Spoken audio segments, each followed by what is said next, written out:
আসসালামু আলাইকুম, সবাই কেমন আছেন? আশা করছি সবাই ভালো আছেন। আল্লাহর রহমতে আমরাও ভালো আছি। তো আমি আরেকটি ভিডিও নিয়ে আপনাদের মাঝে হাজির হয়েছি। আশা করছি আমার সাথে থেকে পুরো ভিডিওটা দেখে নেবেন। আর ভিডিওটার কোনো অংশ যদি একটু ভালো লেগে যায় তাহলে অবশ্যই সাবস্ক্রাইব করে দিবেন আর একটি লাইক অবশ্যই দিয়ে দিবেন। তো এই তো আপনারা গত ভিডিওতে দেখেছিলেন যে আমি বলেছি যে আমসত্ত্ব বানাবো। তো আমসত্ত্ব রেসিপিটা আজকে শেয়ার করব। তো গত ভিডিওতে শুধু আপনাদেরকে এমনি একটু দেখিয়েছিলাম। তো প্রথমে আমি অনেকগুলো আম, প্রায় আধা কেজির মতো আম সিদ্ধ করে নিয়েছিলাম। তো সিদ্ধ করে নিয়ে এরপর চামচ দিয়ে করতে গিয়েছিলাম এভাবে, মানে চালার জন্য। পরে মনে হলো হাত দিয়ে খুব ভালো হবে এবং তাড়াতাড়ি হবে। এরপর আমি হাত দিয়ে এগুলো ছেঁকে নিয়েছি। আর যে ছাকার অংশ, বাকি অংশটুকু ছিল, এটাও আপনারা দেখেছেন গত ভিডিওতে যে আমি ফেলিনি, ওটা দিয়ে জুস বানিয়ে ফেলেছিলাম। আর এই তো এরপর আমি চুলায় বসিয়ে দিয়েছি। এরপর অনেকক্ষণ জাল হওয়ার পরে আমি এখানে চিনি দিয়ে দিব। এই তো আমি এখন চিনি দিয়ে দিচ্ছি। তো আসলে যে মানে মারা পারে না এমন কিছু নাই, আর বাচ্চাদের জন্য মারা অনেক কিছুই করে। কারণ যখন আমি দেখেছি যে আনাইজা বা আদিয়ান ওই প্যাকেট ম্যাঙ্গো বারগুলা যখন কেউ নিয়ে আসে, তো দেখেছি যে ওরা টেস্ট করলে আবার খায়। তো আমি ভেবেছি যে ওইটা খাওয়ার কি দরকার, তা আমি একটুখানি আমসত্ত্ব বানাই, তাহলে যদি ওরা খায়।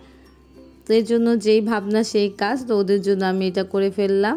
এরপর আমি বিট লবণ দিয়ে দিয়েছিলাম। বিট লবণ দিয়ে দেওয়ার পর এখন একটুখানি চিলি ফ্লেক্স দিয়ে দিচ্ছি। আর এটা একটু অল্পই দিব, কারণ যেহেতু আনাইজা খাবে।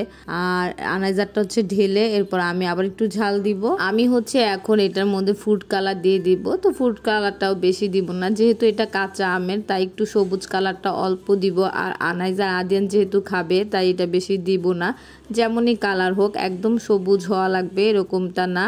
তো যে যেমন পছন্দ করেন। আর চিনি, লবণ সব কিছুই আপনারা স্বাদ অনুযায়ী দিয়ে দিবেন। এই তো আমার আমসত্ত্বটা প্রায় হয়ে গেছে। আমি এখন এটা বাটিতে ঢেলে নিব।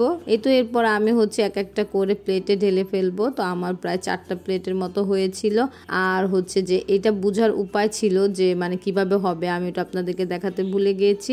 জাস্ট একটা বাটিতে 1 ফোঁটা ঢেলে দেখবেন, যদি না কম নড়াচড়া করে তার মানে এটা হয়ে গেছে। তো আমারটাও খুব সুন্দর হয়েছিল। আমিও মাত্র একদিন রোদে দিয়েছিলাম। তো মাশাআল্লাহ আমার আমসত্ত্বটা দেখতে খুবই সুন্দর হয়েছে। আর খেতে কেমন হয়েছে এটা একটু পরে বলি। তো এতক্ষণ পর্যন্ত ধৈর্য সহকারে যারাই আমার ভিডিওটি দেখছেন, তাদের কোনো অংশ ভালো লেগেলে অবশ্যই সাবস্ক্রাইব করে দিবেন আর একটু লাইক অবশ্যই দিয়ে দিবেন। আর অলরেডি যারা এই কাজটি করে ফেলেছেন তাদেরকে অনেক অনেক ধন্যবাদ। আর এই যে আমি ছাদে নিয়ে আসছি, 4টা প্লেট হয়েছিল আমসত্ত্বর। আর এছাড়াও আমি আপনাদেরকে একটা কথা বলতে চাই যে আমার ভিডিও নন সাবস্ক্রাইবাররা অনেক দেখে। জানি না আপনারা কেন সাবস্ক্রাইব করেন না। যদি আপনাদের ভালো লেগে থাকে কোনো অংশ, তাহলে অবশ্যই সাবস্ক্রাইব করে দিবেন। আপনাদের সাপোর্ট আমার অনেক প্রয়োজন।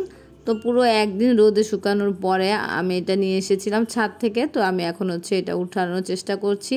তো উঠিয়ে দেখেছি যে বাহ, মাশাআল্লাহ খুব সুন্দর হয়েছে। আমি যেমন পাতলা চেয়েছিলাম তেমনই হয়েছে, কারণ সব দোকানেরটা বা বাইরেরটা তো একটু ভারী ভারী থাকে। তো আমি চেয়েছিলাম পাতলা পাতলা করলে যাতে আনাইজার খেতে সুবিধা হয়। তো ঠিক সেই রকমই হয়েছে। তো আমি একে একে একটা একটি করে উঠিয়ে ফেলবো। তো আমি এবার একটু কেটে নিচ্ছিলাম, যে ছোট ছোট করে ভাজ করে রেখে দিলে আনাইজার সুবিধা হবে খেতে। তো এই জন্য আমি এটা ছোট ছোট করে ভাজ করে নিচ্ছিলাম। তো দেখেন খুব সুন্দরই হয়েছে আর খুবই পাতলা হয়েছে, একদম ট্রান্সপারেন্টের মতো। তো এত সুন্দর আমসত্ত্ব হবে আমিও চিন্তা করিনি, কারণ আমারও এটা একটু ফার্স্ট টাইমই বানানো। তাই তো আমি আরেকটা উঠিয়ে নিচ্ছি। সবগুলোই খুব সুন্দরভাবে উঠে গিয়েছিল আর সবগুলোই খুব সুন্দর হয়েছে বানানোটা।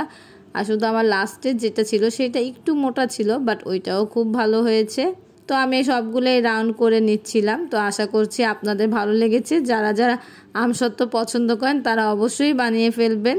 আর কাঁচা আমের আমসত্ত্বটাও খুব মজা হয়। আমি তো ভেবেছিলাম যে কাঁচা আম দিয়ে কখনো আমসত্ত্ব হয় না, তো এবার করে দেখলাম খুবই ভালো হয়। আর আমার আমসত্ত্বর টেস্ট তো একদম সেই হয়েছিল, খুবই মজা হয়েছিল। আসলে টেস্টটা ডিপেন্ড করে যে আপনি কিরকম খাবেন। আপনি যেরকম খেতে চান ঠিক টেস্টটা ওরকম করেই বানাবেন, দেখবেন যে সেই মজা হয়। যে এইটাই আমার একটু মোটার মধ্যে ছিল, তো এটাও খুব ভালো হয়েছে। আশা করছি আপনাদের ভালো লেগেছে। আর যাদের ভালো লেগেছে লেগেছে তারা অবশ্যই কমেন্ট করবেন যে কেমন হয়েছে।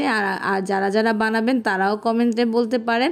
আর এই তো আমি হচ্ছে আমসত্ত্বগুলো এখন একটা ঝাড়ের মধ্যে রেখে দিব, রেখে ফ্রিজে রেখে দিব, কারণ যখন আদিয়ান বা আনাইজা খেতে যাবে ওরা এখান থেকে নিয়ে নিতে পারবে। আর কিছু হচ্ছে প্যাকেট করে রেখে দিব। সব কাজ শেষ করে আনাইজা আদিয়ান খেতে বসছিল, তো ওদেরকে বললাম কেমন হয়েছে। তো আনাইজা তো বারবার গুড দেখাচ্ছিল, ওর থাম দেখাচ্ছিল। আর আদিয়ান একটু লজ্জা পাচ্ছিল। আদিয়ানকে অনেকবার বলছি কেমন হয়েছে কেমন হয়েছে, আদিয়ান খালি হাসছিল। তো আদিয়ানের কাছেও খুব মজা লেগেছে। ওরা একটা খেতে বসলে একসাথে 2-3টা খেয়ে ফেলে। তো আমি বলেছি এত তাড়াতাড়ি যদি খাওয়া তাহলে তো আবার বানাতে হবে আমার কষ্ট করে। আর আনাইজাও সারাদিনে 2-3টা খেতে পারে। আবার ও এসে নিচ থেকে চায় যে মা আমাকে একটা দাও, একটা ম্যাঙ্গো বার দাও। তো আমসত্ত্ব শিখে নেয়, ম্যাঙ্গো বার বলে। নিজের হাতে বানানো জিনিস যখন বাচ্চারা এভাবে খায় তখন অন্যরকম একটা তৃপ্তি পাই আমি। তো আজকে আমি আমার ভিডিওটি আর বড় করব না। আশা করছি সামনের ভিডিওতে আপনারা আমার পাশে থাকবেন। আল্লাহ হাফেজ, আসসালামু আলাইকুম।